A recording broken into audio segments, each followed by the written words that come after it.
Assalamualaikum warahmatullahi wabarakatuh. Alhamdulillahirabbil alamin wa bihi nasta'in wa ala umuri dunya waddin. Wassalatu wassalamu ala asrofil anbiya'i wal mursalin sayyidina wa maulana Muhammadin wa ala alihi wa sahbihi ajma'in, amma ba'du.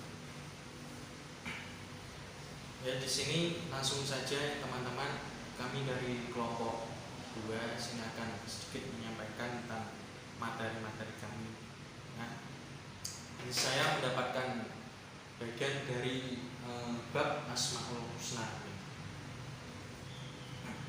Sesuai mata kuliah kita, yaitu akidah akhlak, yang telah kita pelajari sebelumnya dari kelompok 1 itu, yang dimaksud dengan akidah akhlak. Sedikit kita review. Akidah berasal dari bahasa, yaitu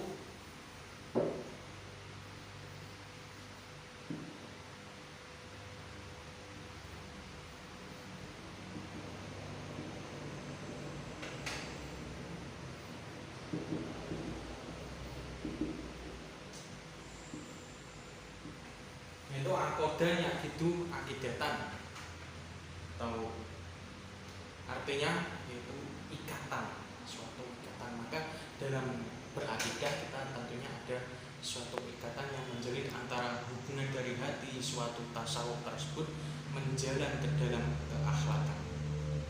Nah, lalu apa sih yang dimaksud dengan Asmaul Husna? Asmaul Husna yang sesuai yang saya dapat, sini akan sedikit saya berikan keterangan. Asmaul Husna kita perinci dari namanya terlebih dahulu. Asmaul Husna, Asmaul Husna, Asmaun dari isim mufrad,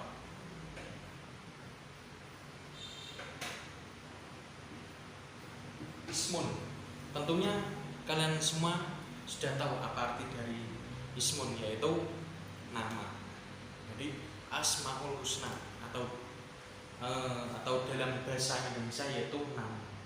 Kalau al-husna, husna sendiri dari isim mufrad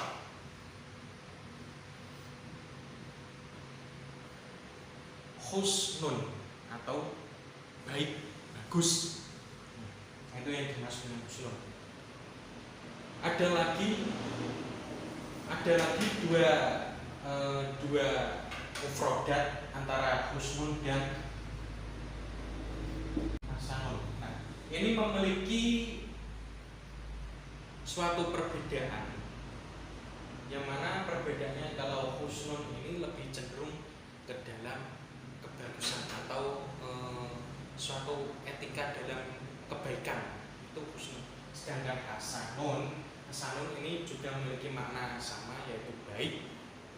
Tapi yang baik di sini, yang disebut di sini itu baik dalam konteks suatu pandangan kita terhadap misalnya paras wajah seseorang, itu masuk dalam hasanun di sini. Nah, jadi dua kata ini, ismun dan husnun, dirangkai menjadi saikul kalam, yaitu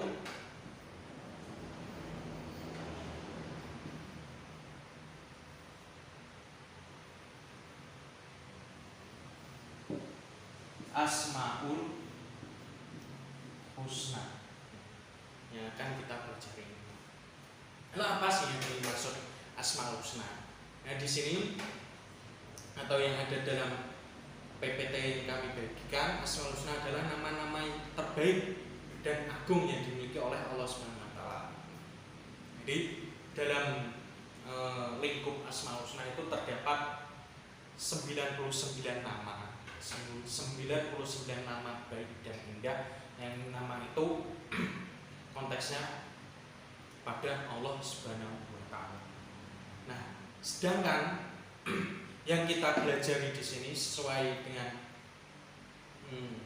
RPP dari Bu Dosen, kita akan mempelajari 9 nama yang ada dalam Asmaul Husna. Oke, yang pertama Al-Aziz, yang maha perkasa. Sesuai dengan namanya, Allah Subhanahu wa taala adalah zat yang maha perkasa. Yang dimaksud perkasa itu apa? Yang dimaksud perkasa itu lebih menunjukkan keperkasaan Allah Subhanahu wa taala. Keperkasaannya tidak dapat diukur oleh manusia ataupun makhluk lainnya. Keperkasaannya itu sangat perkasa, ya perkasa seperti itu. Yang kedua, Asmaul Husna kedua yaitu apa ya? Al-Adil, adil. Maksud adil di sini adalah Allah menunjukkan bahwa Allah SWT akan berbuat adil dalam suatu apapun, maupun dari qadar kita atau yang kita jalani setiap hari, Allah akan bersifat adil. Ini masuk dalam konteks Asmaul Husna yang kedua yaitu Al-Adil. Yang ketiga, Al-Basit yang memiliki makna yang maha melapangkan.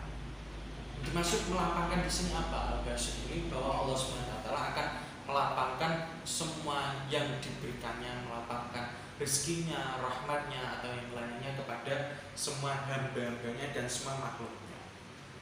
Yang kelima ada Ar-Rauf yang memiliki arti yang maha pengasih. Nah, Ar-Rauf memiliki makna pengasih. Ini seperti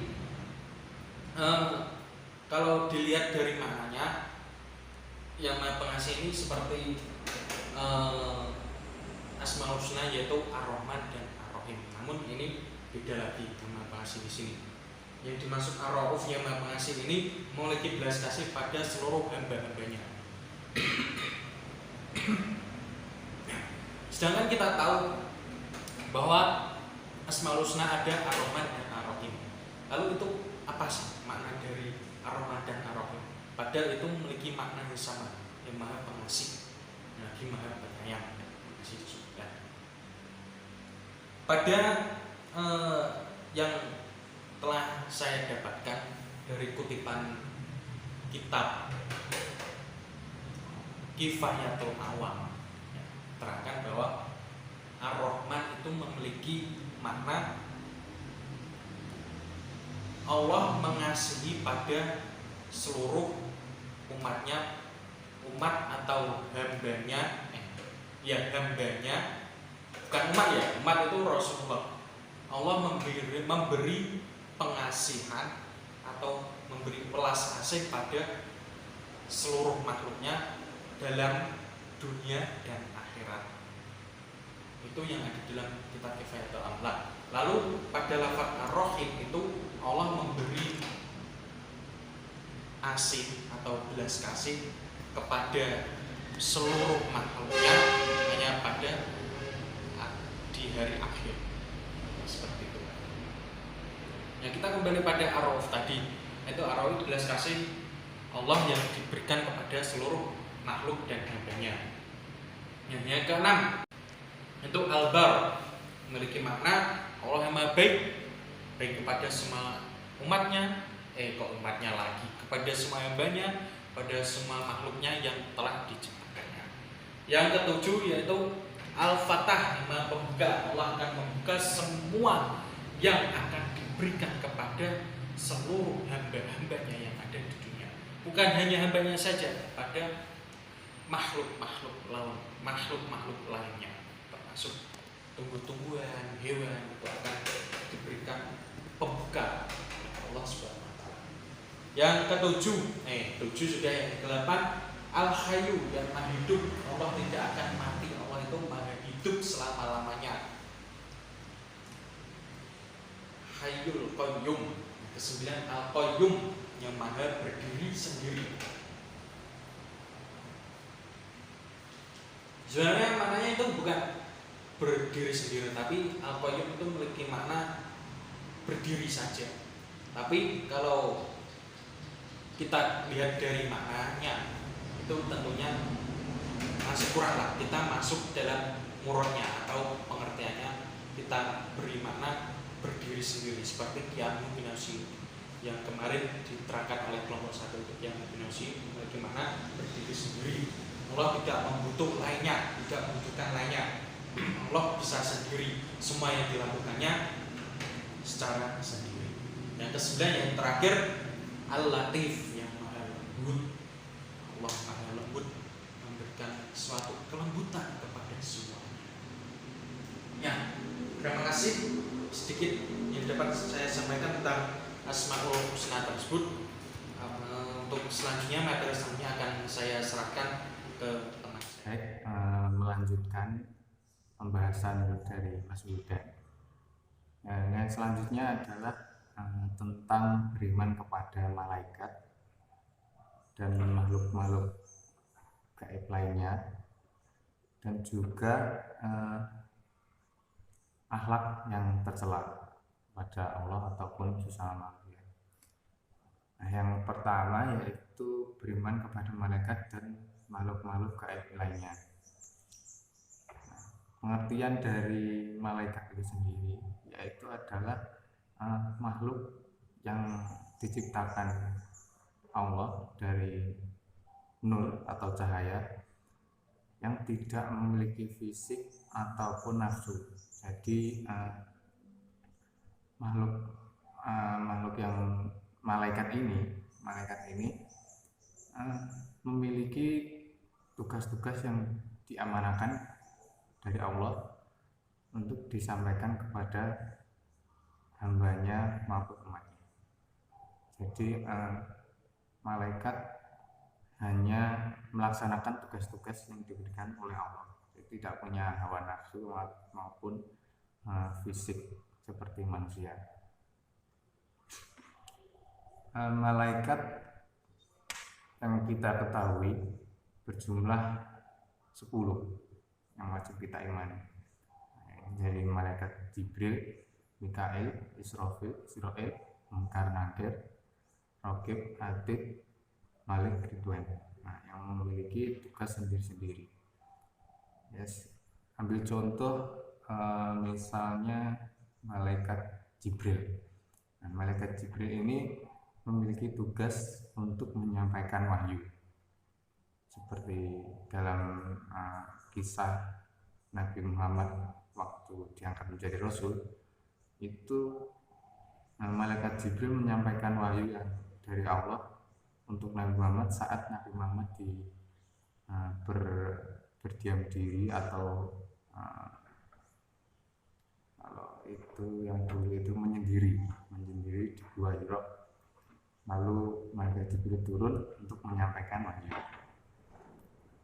Wahyu itu seperti wahyu yang di Gua Hira, membaca surat Al-Alaq ayat 1 sampai 5. Malaikat sendiri tidak bisa dilihat oleh manusia. Hanya Allah saja mengetahui keadaan dan keberadaannya. Jadi di alam sana hanya Allah yang mengetahui. Gitu. Nah ya, makhluk gaib lainnya itu seperti jin, iblis, dan setan. Jin iblis ini hampir memiliki karakteristik yang sama, yaitu jauh dari kebaikan, lebih mendekat ke keburukan. Nah, langsung yang selanjutnya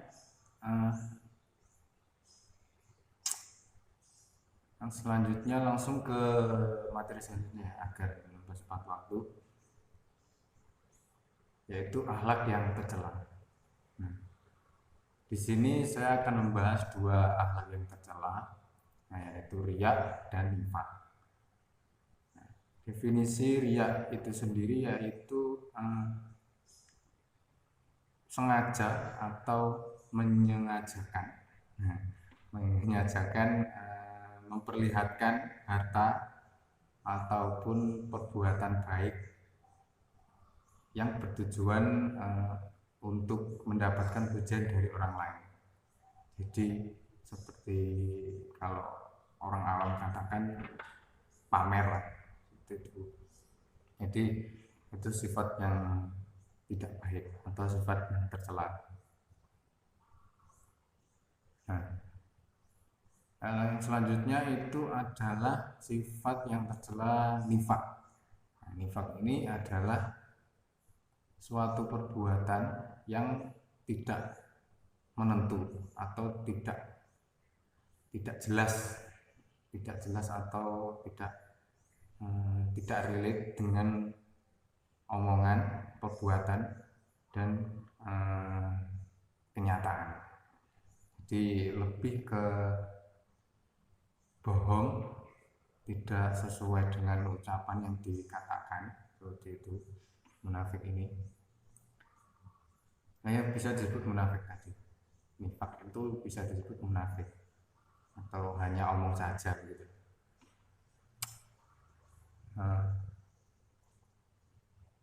Seperti ambil contoh ketika kita memberi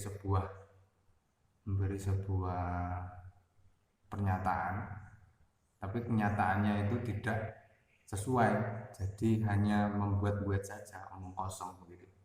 Mungkin nifak ini. Jadi lebih ya tidak baik, sama saja tidak baik perbuatan ini.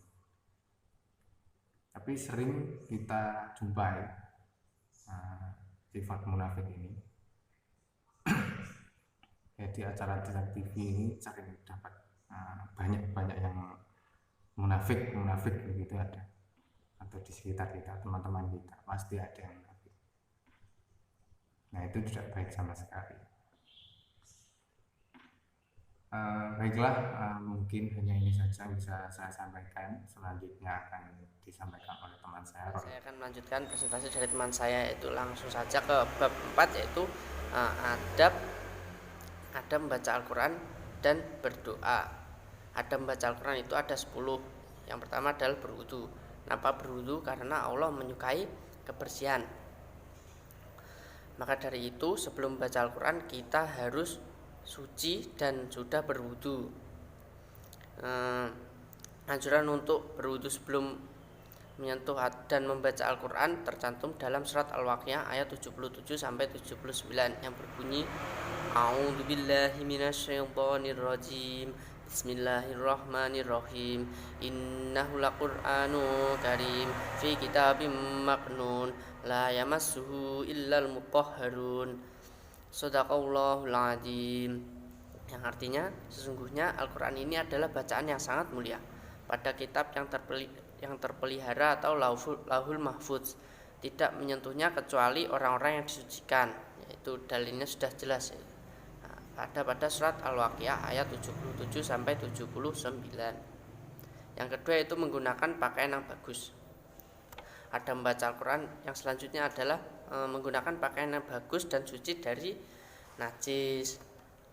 Akan lebih baik apabila kita mengganti dulu pakaian yang sebelumnya sudah dipakai dengan pakaian yang bersih. Pakaian yang bersih akan menimbulkan rasa nyaman, sehingga saat membaca Al-Quran kita terasa nyaman. Selain itu, membaca Al-Quran juga sama halnya dengan menghadap Allah. Tentu akan lebih afdol apabila kita menggunakan pakaian yang bersih. Nah, lanjut yang ketiga yaitu memilih tempat yang bersih. Ya, selain tubuh yang bersih, itu kita juga harus memilih tempat yang bersih karena kita akan menghadap Allah. Jadi tidak boleh sembarangan tempatnya, tidak boleh tempat yang kotor. Ya, seperti itu. Yang selanjutnya adalah yang keempat, itu menghadap kiblat. Selain dianjurkan untuk menghadap kiblat saat membaca Al-Quran, sebab sama halnya dengan sholat, baca Al-Quran juga merupakan ibadah yang dianjurkan yang untuk dikerjakan untuk kaum muslim. Yang selanjutnya itu nomor 5, niat lillahi ta'ala. Jika diri kita sudah bersih dan tempatnya sudah bersih dan membaca Al-Quran sudah bersih, saatnya untuk membaca Al-Quran. Mulailah membaca Al-Quran dengan niat lillahi ta'ala atau niat karena Allah. Sebab semua kebaikan yang akan kita dapatkan dari membaca Al-Quran semata-mata dari Allah.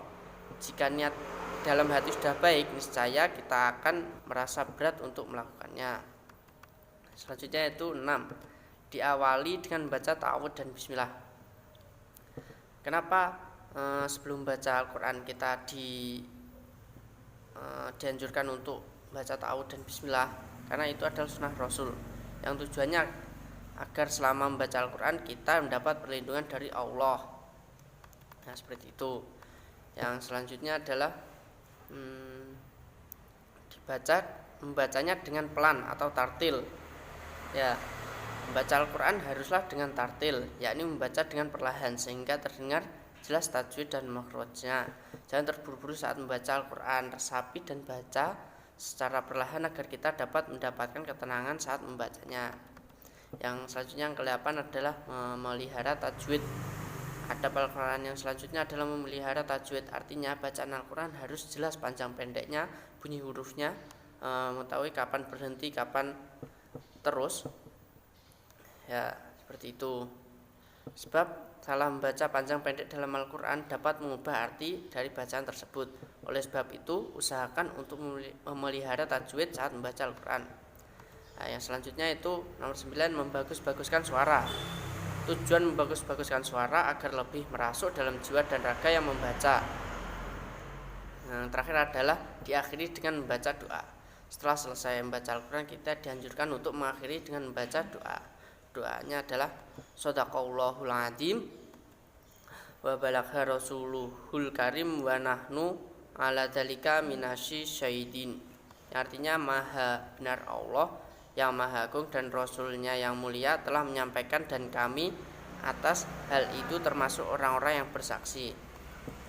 Nah, yang selanjutnya itu ada berdoa. Ada berdoa itu ada 4. Yang pertama itu menghadirkan hati. Ya, kalau berdoa di sini yang dimaksudkan ada berdoa di sini adalah ketulusan hati. Bagaimana caranya kita memohon agar doa kita tercapai, doa kita diijabah. Yang kedua adalah dengan rasa penuh harap. Ya, dengan berdoa itu kita juga harus mengharapkan apa yang kita inginkan, seperti itu. Yang ketiga adalah dengan suara yang lembut. Yang dimaksudkan di sini adalah dengan suara lembut, yaitu tidak tergesa-gesa ataupun tidak keras dalam membunyikan dalam berdoanya. Yang terakhir adalah diawali dengan istighfar, karena dengan manusia yang penuh dosa, ya, kita sebagai manusia yang banyak memiliki dosa, kita harus beristighfar mengingat pada Allah. Selanjutnya itu kisah keteladanan Nabi Ibrahim alaihi salam. Yang pertama adalah kelahiran Nabi Ibrahim alaihi salam. Nabi Ibrahim lahir pada tahun 2295 sebelum Masehi di Mausul. Beliau adalah putra Azar atau Torib bin Tahur bin Sa'ruj bin Ra'u bin Falid bin A'abir bin Salih bin Arfaksyad bin Syam bin Nuh alaihissalam. Ia dilahirkan di sebuah tempat bernama Fadam Aram dalam kerajaan Babylon yang pada waktu itu diperintah oleh sang raja yang bernama Namrud bin Kan'an.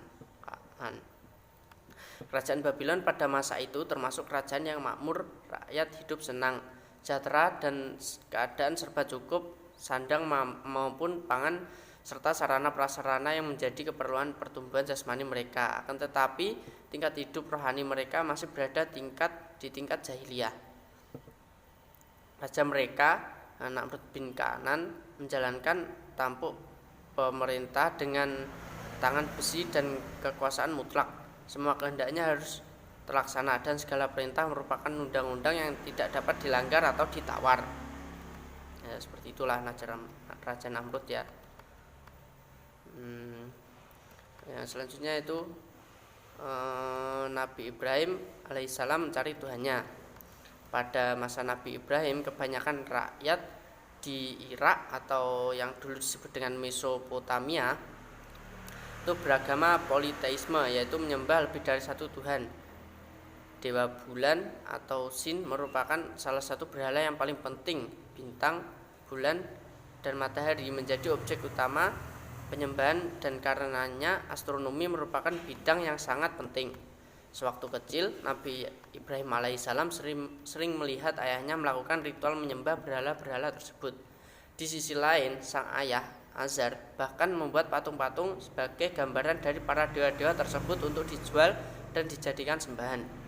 Dari sinilah nalar dan logika Nabi Ibrahim alaihissalam mulai berjalan dan berontak. Dia pun mencoba mencari kebenaran agama yang dianut oleh keluarganya itu. Ya, lanjut yang ketiga yaitu masa dakwah Nabi Ibrahim alaihissalam. Dalam menjalankan dakwahnya, beliau dihadang dengan persoalan berat. Masa jahiliyah adalah masa keserakahan dan keburukan umat manusia terbesar. Berhala tersebar di mana-mana, dijadikan Tuhan yang disembah oleh Raja Namrud dan rakyatnya. Suatu hari pada saat orang-orang di negara Nabi pergi meninggalkan kampungnya, Nabi Ibrahim memiliki akal untuk menghancurkan semua berhala-berhala itu. Beliau menghancurkan berhala-berhala itu dengan sebuah kapak, lalu beliau menyisakan satu berhala dan sengaja menaruh kapak sebagai kalung berhala tersebut. Setelah Raja Namrud dan pengikutnya kembali ke negerinya, Raja Namrud sangat marah mengetahui kejadian tersebut. Raja langsung menuduh Nabi Ibrahim sebagai pelakunya karena raja tahu bahwa beliau tidak suka terhadap berhala-berhala itu. Raja meminta agar Nabi Ibrahim dibawa ke hadapannya untuk dihukum.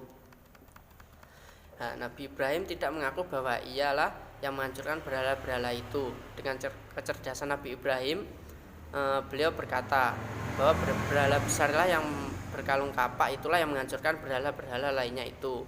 Raja Namrud tertawa dan mengatakan bahwa tidak mungkin berhala batu bisa melakukan hal seperti itu. Dari situlah Nabi lalu mengatakan bahwa berhala yang tidak bisa melakukan apa-apa, kenapa harus disembah?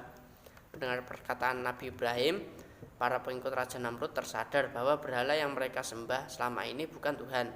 Raja Namrud semakin marah terhadap beliau. Raja memerintahkan pasukannya untuk membakar beliau hidup-hidup. Nabi Ibrahim diikat di tengah tumpukan kayu, lalu Raja memerintahkan untuk menghidupkan api itu untuk membakar Nabi Ibrahim. Atas kuasa dan izin Allah, Nabi Ibrahim diselamatkan dari korban api yang panas tersebut. Melalui surat An-Nabiyah ayat 69, Allah berfirman, "Kami berfirman, hai api, menjadi dinginlah dan menjadi keselamatan bagi Ibrahim." Betapa terkejutnya Raja Namrud dan pengikutnya ketika api yang besar itu padam Nabi Ibrahim keluar tanpa luka sedikit pun. Selanjutnya itu Nabi Ibrahim diuji untuk mengorbankan anaknya. Setelah lama Nabi Ibrahim tidak mendapatkan keturunan dan pada saat itu sudah memiliki keturunan, tapi Allah di sini menguji Nabi Ibrahim untuk menyembelih anaknya yang bernama Ismail dengan tulus dan ikhlas. Melihat ketakwaan beliau atau Nabi Ibrahim, Allah kemudian mengganti Ismail dengan seekor kambing. Untuk menghormati peristiwa tersebut, umat Islam di setiap tanggal 10 Zulhijjah melakukan penyembelihan hewan kurban. Nabi Ibrahim pada akhirnya wafat dan usia lebih dari 200 tahun. Kemudian dakwahnya digantikan kedua anaknya yaitu Ismail dan Ishak, dan keduanya pun diakui sebagai nabi. Yang terakhir adalah bentuk-bentuk keteladanan Nabi Ibrahim alaihissalam. Yang pertama adalah keteladanan dalam mencari hal dan meyakini Allah sebagai Tuhan yang patut disembah dan menjadi tujuan ibadah. Yang kedua adalah keteladanan menaati perintah Allah dalam menjalankan dakwah di tempat lainnya dengan meninggalkan Siti Hajar dan Ismail di Makkah yang serba kekurangan atau keterbatasan. Yang ketiga, keteladanan dan keberanian ketika ingin mereformasi, merubah masyarakat dan penguasanya dari penyembahan kepada materi, benda, dan berhala-berhala kepada mengisahkan Allah Subhanahu wa taala. Kalimat tauhid atau kalimatul ikhlas, la ilaha illallah, bahwa tidak ada Tuhan yang berhak disembah kecuali Allah. Ya, lanjut yang keempat yaitu ketaatannya ketika Ismail beranjak dewasa. Nabi Ibrahim kembali diuji Allah agar menyembelih putranya, putra yang sangat dicintainya dan didamba-dambakannya dalam doanya. Ya, itu disebutkan dalam Quran surat Asy-Syafa'at ayat 102. Ya, yang nomor 5 yaitu keteladanan Nabi Ibrahim alaihissalam ketika Nabi Ibrahim diperintah Allah agar merekonstruksi kembali Ka'bah Baitullah yang pertama dibangun di muka bumi. Ya, mungkin itu penjelasan dari kelompok kami. Bila ada yang kurang jelas boleh ditanyakan. Dari kami cukup sekian. Wassalamualaikum warahmatullahi wabarakatuh.